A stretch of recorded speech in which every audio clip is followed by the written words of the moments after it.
تو یہ بھی مسنون ہے، دوسروں سے بھی دعاؤں کی ریکویسٹ کرنی چاہیے، لیکن جو انسان اپنے لیے خود دعا کر سکتا ہے وہ کوئی دوسرا آپ کے لیے نہیں کر سکتا۔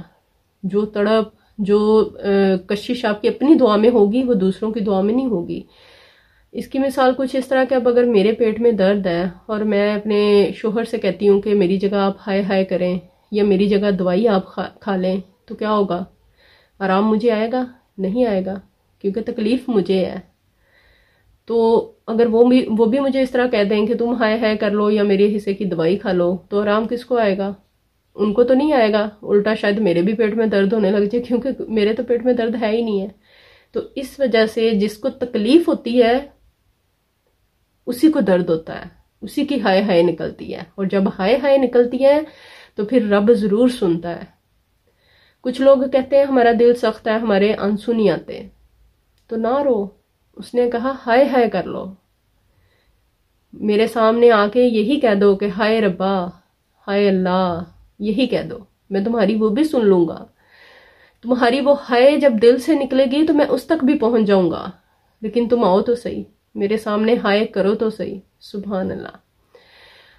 اور یہ سچ ہے، جب آپ کسی پریشانی، کسی مشکل میں ہوتے ہیں، آپ اپنے رب کو دل سے پکارتے ہیں، آپ کہتے ہیں کہ اللہ تو کدھر ہے، تو آجا، میری مدد کر، میری مدد کر، میں تیری مدد کی طلبگار ہوں، تو اب یقین کریں وہ ضرور آتا ہے۔ وہ انسانوں کے روپ میں آ کے آپ کی مدد کرتا ہے۔ میں نے خود اپنے رب کو انسانوں کے روپ میں زمین پہ دیکھا ہے۔ جب ہم دل سے اسے پکارتے ہیں، دل سے اسے مانگتے ہیں، تو وہ ہمیں ضرور نوازتا ہے، اس کی شان ہے۔ اس لیے جب بھی دعا کے لیے ہاتھ اٹھائیں، لگن، توجہ اور محبت کے ساتھ مانگیں۔ بے شک وہ دلوں کے بید جانتا ہے، وہ جانتا ہے میرا بندہ کس تکلیف میں ہے، کس مشکل میں ہے۔ اس نے کہا صبر کرو۔ جو اللہ پاک کی طرف سے تکلیفیں آئی ہوتی ہیں ان پہ تو صبر آ جاتا ہے، کیونکہ ان باتوں پہ صبر کرنے کی سوا ہمارے پاس کچھ بھی نہیں ہوتا۔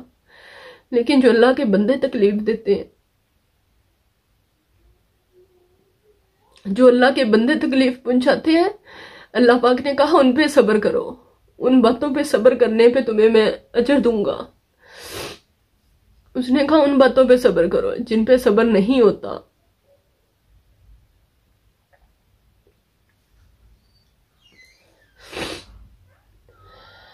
تو کوشش کریں کہ آپ کی ذات کسی کے لیے تکلیف کا باعث نہ بنے، آپ کی ذات سے کسی کو کوئی تکلیف نہ پہنچے، آپ کے الفاظ سے کسی کو کوئی تکلیف نہ پہنچے، کیونکہ جب اگلے انسان کا دل دکھتا ہے نا تو وہ بے شک آپ کو بد دعا نہ دے، وہ صبر جب کرتا ہے تو میرا رب اس صبر تک بھی پہنچتا ہے۔ وہ کہتا ہے تم بس صبر کرو، میرے بندوں کے دی گئی تکلیفوں پہ صبر کرو۔ جو اللہ پاک کی طرف سے تکلیفیں آتی ہیں ان پہ تو ہمارے پاس صبر کے سوا کوئی چارہ ہی نہیں ہوتا، لیکن جو اللہ پاک کے بندے ہمیں تکلیف پہنچاتے ہیں ان پہ جب ہم صبر کرتے ہیں تو میرا رب وہ دعائیں ضرور سنتا ہے۔ تو اللہ پاک کے پہ کامل یقین رکھیں، اس یقین کے ساتھ اللہ پاک سے مانگا کریں کہ وہ ضرور سنتا ہے، وہ ضرور نوازتا ہے، وہ کبھی بھی اپنے بندے کو خالی ہاتھ نہیں لوٹاتا۔ کچھ دعائیں ہوتی ہیں جو وہ ہماری دنیا میں قبول کر لیتا ہے، کچھ دعائیں ہوتی ہیں جن کا نعم البدل وہ دے دیتا ہے، اور کچھ دعائیں ہوتی ہیں جن کو وہ سٹور کر لیتا ہے۔ جو لوگ یہ شکوہ کرتے ہیں، گلہ کرتے ہیں کہ ہماری دعائیں قبول نہیں ہوتی، تو یہ بات نہ کہا کریں۔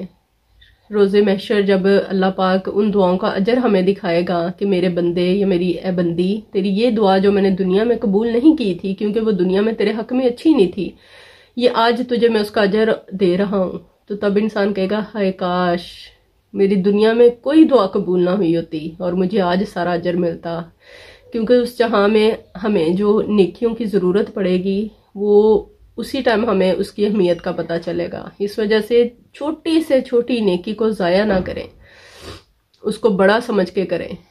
انسان کی چھوٹی چھوٹی نیکی بھی رب ضائع نہیں کرتا، لیکن یہ کہ ہمیں آخرت میں بھی ضرورت ہے دعاؤں کی کہ ہماری آخرت میں بھی کچھ دعائیں قبول ہوں، اور ہمیں دنیا میں بھی ضرورت ہے کہ ہماری دنیا میں بھی دعائیں قبول ہوں۔ تو اس وجہ سے لگن، پیار، محبت اور تڑپ کے ساتھ دعا مانگے۔ اللہ پاک نے یہ شرط رکھ دی کہ جو میرا بندہ تڑپ اور لگن کے ساتھ میرے سے مانگے گا میں اس کی دعا رد نہیں کروں گا۔ تو اس لیے رب کے سامنے جب جائیں تو لگن اور تڑپ سے مانگیں. جو ہم روٹین کی دعائیں رٹی رٹائی دعائیں مانگ رہے ہوتے ہیں وہ الفاظ ہوتے ہیں، وہ الفاظ کا مجموعہ ہوتا ہے جو ہم نے زبانی یاد کیا ہوا ہے، اور ہم ہاتھ اٹھا کے ان کو رٹے رٹائی جملوں کو بول لیتے ہیں. اللہ پاک ان کو بھی سن لیتا ہے. ہم تو نہ بھی مانگے تو وہ ہمیں نوازتا ہے. لیکن یہ کہ جب ہم نماز کے لیے بیٹھتے ہیں تو ہمیں یاد آ جاتا ہے کہ وہ سالن بھی چڑھایا ہوا ہے یا آٹا بھی گوندنا ہے، بچے اسکول سے آنے والے ہیں. تو یہ کام بھی تو سارے دنیا داری کے ہمارے دماغ میں گھسے ہوتے ہیں جس ٹائم ہم نماز کے لیے کھڑے ہوتے ہیں. تو پھر وہ کیا ہوتا ہے کہ جلدی جلدی نماز پڑھی اور وہ جو رٹے رٹائے جملے وہ بولے اور منہ پہ ہاتھ پھیرا اور اٹھ گئے. یہ ہماری آج کل کی نمازیں ہیں. لیکن یہ کہ ہم نے اپنے اندر تڑپ پیدا کرنی ہے. سالن کو پہلے اچھی طرح پکا لیں، روٹیاں بھی بنا لیں، اس کے بعد آ جائے، اس کے بعد نماز پڑھ لیں. ٹائم نکال کے اللہ پاک کے پاس آئیں تو پھر دیکھیں وہ کیسے نہیں سنتا، کیسے آپ کی پریشانیوں کو نہیں دور کرے گا، کیسے آپ کی مصیبتوں کو حل نہیں کرے گا، کیسے آپ کے غموں کو دور نہیں کرے گا. جب ہم اس کو ٹائم دیں گے تو وہ بھی ہماری باتوں کو سنے گا. تو اس وجہ سے دعا کی اہمیت کو سمجھیں، دعا کی فضیلت کو سمجھیں، دعا کیا ہے، دعا کیوں مانگنی چاہیے، دعا کب مانگنی چاہیے، ان ساری باتوں کو پہلے سمجھیں. اس کے بعد اللہ پاک کے سامنے ہاتھ اٹھائیں، گڑ گڑا کے مانگیں. اب ہم 10 اور 11 رجب کا وظیفہ جو ہے وہ دیکھ لیتے ہیں. 9 رجب کا وظیفہ بھی امید کرتی ہوں سب نے پڑھا ہوگا. یہ چھوٹے چھوٹے وظیفے بے شمار رحمتوں اور برکتوں والے ہیں. ان کو چھوٹا نہ سمجھیں، ان کی فضیلت جو ہے وہ بے شمار ہے. تو 10 اور 11 رجب کو آپ نے کسی بھی نماز کے بعد 100 مرتبہ استغفر اللہ استغفر اللہ استغفر اللہ، زیادہ سے زیادہ استغفار کرنی ہے. ہر نماز کے بعد بھی آپ کر سکتے ہیں اگر ٹائم آپ کے پاس ہے تو ہر نماز کے بعد 100 مرتبہ استغفار کر لیں. استغفار اللہ پاک کو بہت پسند ہے. اس کا بندہ جب استغفار کرتا ہے تو اللہ پاک جو ہے اس کو بے شمار برکتوں سے نوازتا ہے. زندگی میں اگر کوئی پریشانی ہے، کوئی ٹینشن ہے تو استغفار کریں. تو اس مہینے میں تو اسپیشلی استغفار جو ہے وہ قبول ہوگی، ہماری توبہ قبول ہوگی، اللہ پاک ہماری توبہ کو قبول کرے گا. تو اس مہینے کو گوانا نہیں ہے. ہر دن کا جو وظیفہ ہے وہ لازمی کرنا ہے تاکہ ان وظیفوں کو کر کے ہم اس مہینے کی برکتوں کو، اس مہینے کی رحمتوں کو سمیٹ سکیں. استغفار استغفار استغفار چلتے پھرتے اٹھتے بیٹھتے کریں. ہر نماز کے بعد 100 مرتبہ استغفار کریں. اول و آخر درود پاک پڑھنا ہے، درود ابراہیمی.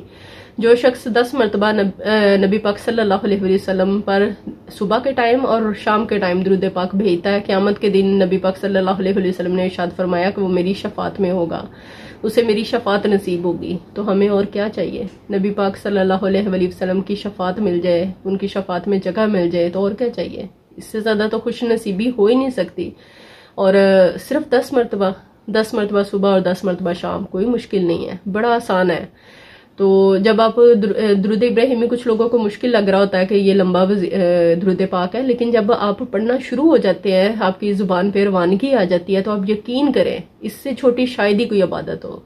بہت ہی مزہ آتا ہے پڑھنے کا اور بہت جلدی آپ پڑھ لیتے ہیں. مجھے بھی شروع میں مشکل لگتا تھا، لیکن اب الحمدللہ بہت ٹائم سے میں درود پاک جو ہے وہ پڑھتی ہوں. تو میں اب جب پڑھنا سٹارٹ کرتی ہوں نا، بالکل ہر چیز کو چھوڑ کے، دل لگا کے، پورا دھیان فوکس اپنا درود پاک کی طرف ہوتا ہے، تو 15 سے 20 منٹ میں 100 مرتبہ آرام سے پڑھا جاتا ہے. اتنی روانگی زبان پہ آ گئی ہوئی ہے الحمدللہ. تو اس کو پڑھنے کا مزہ بھی آتا ہے.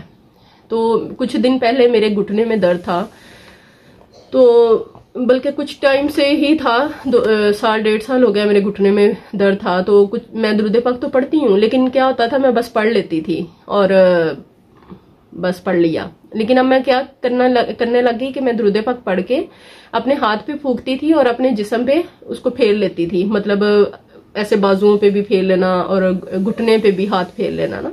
اور میں نے محسوس کرنا شروع کیا کہ جب مجھے کچھ دن ہوئے، کچھ 4-5 دن، تو میں نے محسوس کرنا شروع کیا میرے گھٹنے کی درد ختم ہو گئی ہے.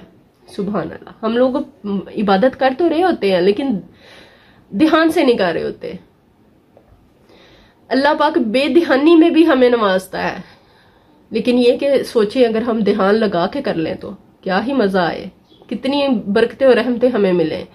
تو میں نے درود پاک، درود ابراہیمی جو ہے وہ میں مطلب 100 مرتبہ پڑھتی ہوں. تو تسبیح پڑھ کے اس کے بعد میں اپنے ہاتھوں پہ پھونک مارتی ہوں اور اپنے ہاتھوں کو اپنے پورے جسم پہ پھیر لیتی ہوں.